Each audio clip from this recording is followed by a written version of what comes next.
Ooh, breakfast. What are we having?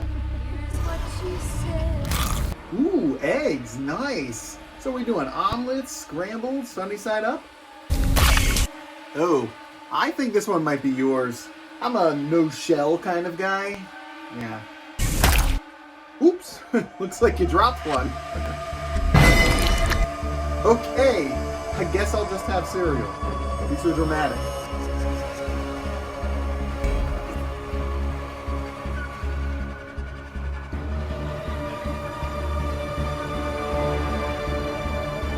Hi everyone, Gremlin Lord here, and today we're going to talk about the movie Evil Dead Rise.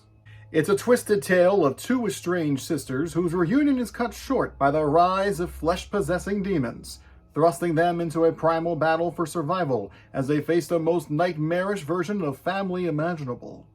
I just want to start out by saying I am super excited to see this movie. I love the Evil Dead franchise, 1, 2, 3, the TV show. I also enjoyed the 2013 remake/reboot. So when I saw they're making another one, I was ready. I even got one of my old coworkers who I used to see all kinds of horror movies with to come with me to the movies. The plot of this movie pretty much follows the same plot as the other Evil Dead movies, except for Army of Darkness, where unsuspecting people find a book, the Book of the Dead or the Necronomicon, and then they read from it and listen to the recordings, which they shouldn't do, and it activates a demonic force either in the woods or wherever they're at, and somebody gets possessed, and then all hell breaks loose. This movie is no different, that same premise. However, this time most of the action takes place in a high-rise apartment building. Now, the movie is not perfect. What a shocker. But it is still a really fun time to have with your friends. The movie opens on a picturesque lake with an A-frame house, which for me has always been kind of creepy in general. And we are introduced to two characters, a boy and a girl, who don't like each other that much. Apparently the boy is the boyfriend of the girl's best friend, and they don't get along very well. It turns out the one girlfriend is sick, and we don't know why. It turns out she is possessed by a demon or a deadite, and she pretty much goes on a killing spree and kills both of them. And there is this really cool visual of her rising above the lake, and then the words Evil Dead come down, and it looks fantastic. My issue with it is that it has no bearing on the story whatsoever, and is 99% not related to anything else in the movie. I liked how it was done, and I liked the action in it, but it just didn't make any sense in the rest of the movie. You don't see two of the characters ever again, and then the one character lives in the apartment building where the rest of the movie takes place. It just didn't make any sense to me. They didn't really coalesce those two things. I liked it, but it just wasn't necessary. The other part of the movie that kind of confused me was the tone. So if you've seen Evil Dead 1, 2, Army of Darkness, and Ash vs. Evil Dead TV show, you know that there's a really large comedy aspect interspersed with the horror and action, blood and gore. And then the 2013 remake reboot, it was more of a serious, straight shooting horror movie. There wasn't as much comedy. There was a couple little zingers here and there, but it was very much boo, scary stuff. So I wasn't entirely sure where this movie was going to go, and I don't think the movie really knew which direction it wanted to take. It starts out as more of a horror film, a lot of spooky things, a little bit of jump scares, and just things that make it seem scary. But then there's a scene where somebody vomits, and it's very long. It's at least 10-15 seconds of projectile vomit coming out, and all the characters are standing there. Now, if it's supposed to be comedy, the characters would be like, oh my god, it's so gross. But they all stand there in horror, which would mean that it would be more of a horror movie.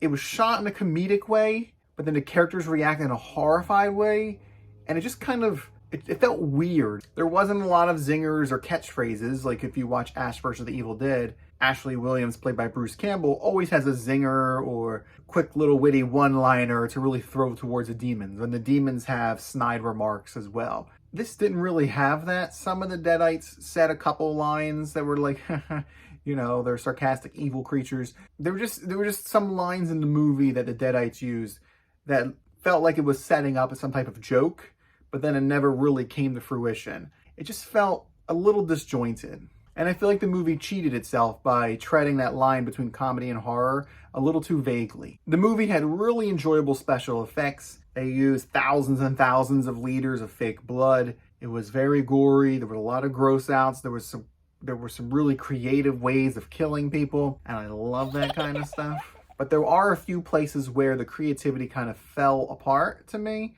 For example, before we're introduced to the mom monster, the mom demon, they show a picture in the Necronomicon book, and it shows a picture of like a mother type demon to kind of preview that that's what she's going to be. And then sure enough, here she comes, and you know, she's all about her kids, her babies. And it made sense. And I thought that was something that they were going to continue. So when a second character is turned into a demon, they show a picture of a demon with tentacles coming out of its mouth.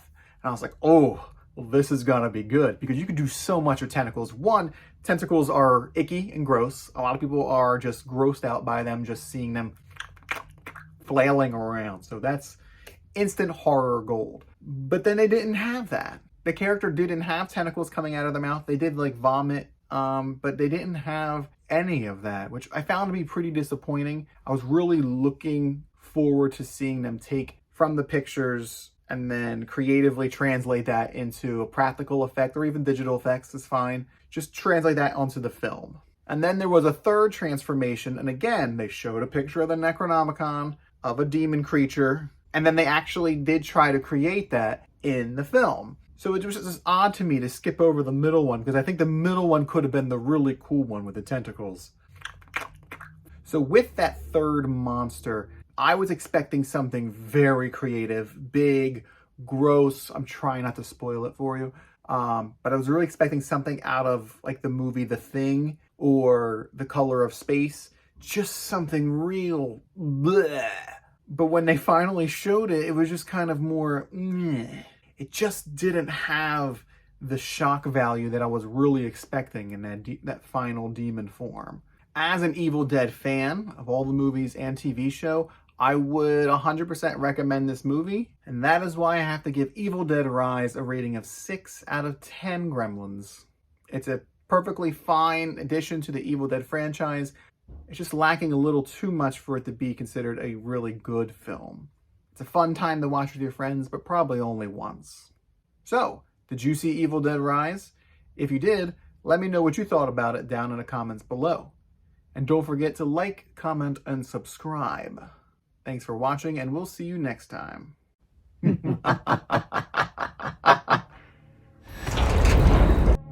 Okay, Mom, time to get out.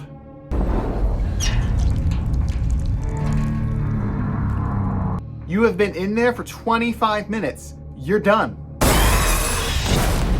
Hey, don't make me come up there. Real mature, Mom. Fine, you can have 5 more minutes. That's it, Mom.